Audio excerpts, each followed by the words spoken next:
Hello learners, welcome to our channel एडविस Pawan. I hope आप लोग सभी को अच्छे होंगे। आज हम लोग क्लास 11 स्नैपशॉट्स बुक का नाम इंग्लिश कोर कोर्स, ठीक है, चैप्टर 7, चैप्टर टाइटल है बर्थ के एमसीक्यू क्वेश्चंस का प्रैक्टिस करने वाले हैं, ठीक है। इससे पहले मैं आप लोगों को बता देना चाहूँगा कि अभी हाल फिलहाल में आप लोगों के एग्जामिनेशंस होने वाले हैं और ये भी क्लियर हो गया है कि सारे जो हैं मल्टीपल चॉइस क्वेश्चंस रहेंगे, तो उस दृष्टिकोण से ये वीडियो काफ़ी इंपॉर्टेंट होगा। और चैप्टर 1 से लेकर चैप्टर 6 तक सभी के दो दो पार्ट्स मल्टीपल चॉइस क्वेश्चंस के हमारे चैनल में अपलोड किए जा चुके हैं। आप लोग प्लेलिस्ट में जाकर उसे भी देख सकते हैं, ठीक है। और यदि हमारे चैनल को अभी तक आपने लाइक शेयर सब्सक्राइब नहीं किया है तो प्लीज़ कर दीजिए, ठीक है। तो chapter 7 birth multiple choice questions, let's start the session. Question number 1, birth is an extract from A J Cronin's book, ठीक है। बर्थ जो है वो एक एक्सट्रैक्ट है, एक भाग है जो हमें पढ़ना है। वो एजे क्रॉनिन की बुक से लिया गया है, तो आपको बताना है कि वो एजे क्रॉनिन की कौन सी पुस्तक से ये बर्थ जो हम लोग पढ़े वो लिया गया है, उसका एक भाग, ठीक है। तो options are the citadel, the address, mother's day, Ranga's marriage. तो देखिएगा, द एड्रेस, मदर्स डे और रंगास मैरिज ये सारे आपके बुक्स के चैप्टर हैं। तो जो नहीं पढ़े होंगे, आप लोग रेगुलर स्टूडेंट नहीं होंगे तो आप लोग कंफ्यूज हो सकते हैं, इसलिए ये तीनों नहीं होंगे। तो हमारे पास एक ही ऑप्शन बच गया, दैट इज़ द साइटाडेल। यानी बर्थ जो हम लोग चैप्टर पढ़े, ठीक है, वो द साइटाडेल एजे क्रॉनिन के द्वारा लिखी गई बुक है, उसी का एक भाग है, ठीक है। तो right answer is option number A, the citadel. Second, birth is an inspiring story of a young dash, ठीक है। तो बर्थ जो है ये बहुत ही एक इंस्पायरिंग स्टोरी है, एक यंग, किसकी, यंग टीचर की स्टोरी है, यंग डॉक्टर की स्टोरी है, यंग इंजीनियर की या फिर पेशेंट की, ठीक है। तो right answer is young doctor, ठीक है। थर्ड, इन बर्थ, इस चैप्टर में the baby is declare dead by the, यानी इस चैप्टर में बेबी जो जिसका बर्थ होता है, जन्म होता है, उसको डेड डिक्लेयर कर दिया गया था, ठीक है, मृत घोषित कर दिया गया था। तो पूछ रहा है कि बाय द यानी किसके द्वारा, डॉक्टर के द्वारा, मदर के द्वारा, मिडवाइफ या फिर कंपाउंडर के द्वारा। तो कन्फ्यूज़न होगा, देखिएगा कि जनरली डिक्लेयर करते हैं डॉक्टर ही मरा है, जीवित है तो डॉक्टर ही घोषित करते हैं, लेकिन यहाँ पर जो है मिडवाइफ के द्वारा ये घोषित किया गया कि बच्चे की मृत्यु हो गई है, ठीक है। तो मिडवाइफ यानी जो आया, जो दाई रहती है, ठीक है, डॉक्टर के साथ। हमारे गांव देहात में देखोगे जनरली जो प्रेगनेंसी वगैरह है वो दाई के देख रेख में ही किया जाता है, तो वही मिडवाइफ, ठीक है, इसलिए उसे मिडवाइफ भी बोला जाता है। तो in birth the baby is declare dead by the midwife. Right answer is option number C. Come to the next page. Question number 4, the baby is placed dash the bed. उस baby को जब midwife ने dead घोषित कर दिया, मृत घोषित कर दिया, तो उसके बाद उस बेबी को कहाँ रखा गया, ठीक है। On the bed, above the bed, inside the bed और अंडर द बेड। तो देखिएगा, आप लोग सोच सकते हैं भाई ऑन या एबव होगा, क्योंकि बच्चे को तो बिस्तर पर ही सुलाएगा, लेकिन ऐसा नहीं है, ये दोनों ऑप्शंस आपके रॉन्ग हो जाएंगे। Right answer under the bed, यानी उसे मरा हुआ समझकर बच्चे को जो है आपका बिस्तर के नीचे, बेड के नीचे जो चारपाई होती है उसके नीचे मिडवाइफ के द्वारा डाल दिया गया था, ठीक है। तो the baby is placed under the bed, okay.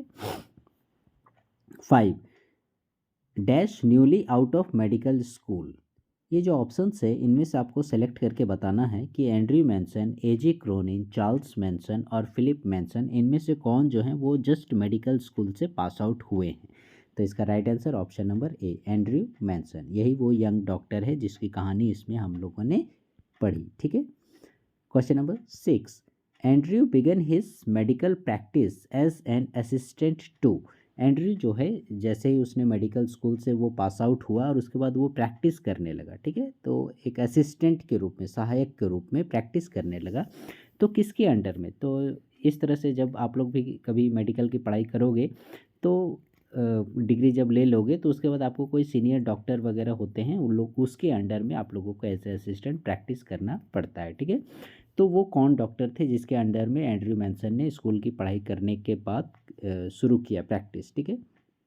Options are doctor Charles Page, doctor Edward Manson, doctor Charles Manson और डॉक्टर एडवर्ड पेज। तो इसका राइट आंसर हो जाएगा आप लोगों का ऑप्शन नंबर डी, यानी डॉक्टर एडवर्ड पेज के अंडर में एंड्रयू मैनसन ने मेडिकल प्रैक्टिस शुरू किया। ठीक है, right answer option number D. Come to the next page, question number आप लोगों का 7। ठीक है, हाँ, एडवर्ड पेज हो गया 7। The doctor began his medical practice in the, ठीक है, वो मेडिकल स्कूल पास किया, एडवर्ड पेज के अंडर में प्रैक्टिस करने लगा। तो वो मेडिकल प्रैक्टिस जो कर रहा था वो कहाँ शुरू किया? ठीक है, बिगन कहाँ शुरू किया? स्मॉल वेल्स, छोटे वेल्स में, बिग वेल्स, बड़े Wales, small Wales, big Wales. ठीक है, यहाँ देखिएगा स्पेलिंग में आप लोग कंफ्यूज हो सकते हैं। ये वेल्स जो है मछली हो गया, ठीक है, तो इस पर नहीं जाना है। अब बच गया मेरे पास दो ऑप्शन, स्मॉल वेल्स और बिग वेल्स। ठीक है, तो स्मॉल वेल्स राइट आंसर। छोटा सा शहर था वेल्स, वहीं पर उसने अपनी मेडिकल प्रैक्टिस शुरू की थी। 8 डैश इज़ द गर्ल हुम एंड्रयू लव्स। अब आपको एंड्रयू की गर्लफ्रेंड का नाम बताना है। ठीक है, यानी उस गर्ल से जिससे वो लव करता था। तो options are Christie, Christie spelling में देखिएगा डिफरेंस है, क्रिस्टीन और कैरोलिन। तो right answer Christine, option number C is your correct answer. Question number 9, it was nearly dash when Andrew reached Brengower. Andrew जब ब्रेंगोवर पहुंचा तो उस समय का समय आप लोगों को बताना है कि क्या लगभग क्या समय उस समय हो रहा था। मिडनाइट था, मिड डे था, आफ्टरनून था या मॉर्निंग था? जाहिर सी बात है मिडनाइट होगा, क्योंकि मिडनाइट नहीं होने से ऐसा क्वेश्चन ही नहीं बनता। तो लगभग आधी रात हो गई थी जब एंड्रयू मैनसन ब्रेंगोवर पहुंचा। ठीक है, काफ़ी अपसेट था वो, गर्लफ्रेंड से झगड़ा उगड़ा किया था शायद। Question number 10, Andrew found dash waiting for him. Andrew जब ब्रेंगोवर पहुंचता है आधी रात को तो वो किसे पाता है अपना वेट करते हुए? मिडवाइफ को, हिज वाइफ को, जो मॉर्गन को और जॉय मॉर्गन को। जाहिर सी बात है, आप लोग देखिएगा, मान लीजिए जनरली इस प्रकार के क्वेश्चन में आधी रात में कोई यदि उसका वेट कर रहा है तो आप सोचिएगा उसकी वाइफ होगी, लेकिन ऐसा नहीं है, ये गलत हो जाएगा। ठीक है, बच गया हम लोगों का मिडवाइफ, दाई भी नहीं होगा, तो ये जो मॉर्गन और जॉय मॉर्गन। तो राइट आंसर जो मॉर्गन। ठीक है, स्पेलिंग करेक्ट होगा JOE मॉर्गन। ठीक है, 11 Joe had been married for nearly dash years. ठीक है, तो जो वेट कर रहा था, आगे हम लोग नेक्स्ट पार्ट में बताएंगे कि आखिर क्यों वेट कर रहा था वगैरह, और उससे रिलेटेड क्वेश्चंस भी बनेंगे। इसमें Joe had been married for nearly dash years, यानी जो एक विवाहित व्यक्ति है और उसके विवाह के लगभग कितने साल हो गए हैं। ठीक है, तो उसके 20 साल हो गए, 20 ईयर्स। ठीक है, 5, 10, 15 नहीं होगा, 20 years. 12 Mrs Morgan's mother is grey heard women of nearly. Mrs Morgan यानी ये आपका जो की वाइफ हो गई। ठीक है, तो मिसेस मॉर्गन की जो मम्मी है, इसकी ये एक ग्रे हेड वोमेन है। ठीक है, इसके बाल ग्रे कलर के हैं। नियरली उसकी उम्र बतानी है, यानी यहाँ आपको एज पूछ रहा है। ठीक है, उसकी एज कितनी होगी? तो ऑप्शंस आप लोगों के दिए हुए हैं 70, 60, 50, 75। तो इसका राइट आंसर ऑप्शन हो जाएगा आपका 70 ईयर्स के आसपास है वो। ठीक है, क्योंकि ऐसे भी आप लोग अनुमान लगा सकते हो, क्योंकि देखो जो और उसकी वाइफ की शादी हुई, 20 साल तक बच्चा नहीं हुआ, 25-30 साल में शादी हुई होगी, 20 साल तक बच्चे नहीं हुए, तो 50 साल ऐसे ही हो गया। तो ठीक है, तो इसीलिए हम लोग ये अनुमान लगा सकते हैं मिसेस मॉर्गन की मदर ग्रे हेड वोमेन है, उसकी उम्र लगभग 70 ईयर्स है। ठीक है, सो लर्नर्स, ये थे 12 important multiple choice questions of the chapter birth, chapter number 7 के। हम लोग इसका नेक्स्ट पार्ट भी जल्द ही जारी करेंगे।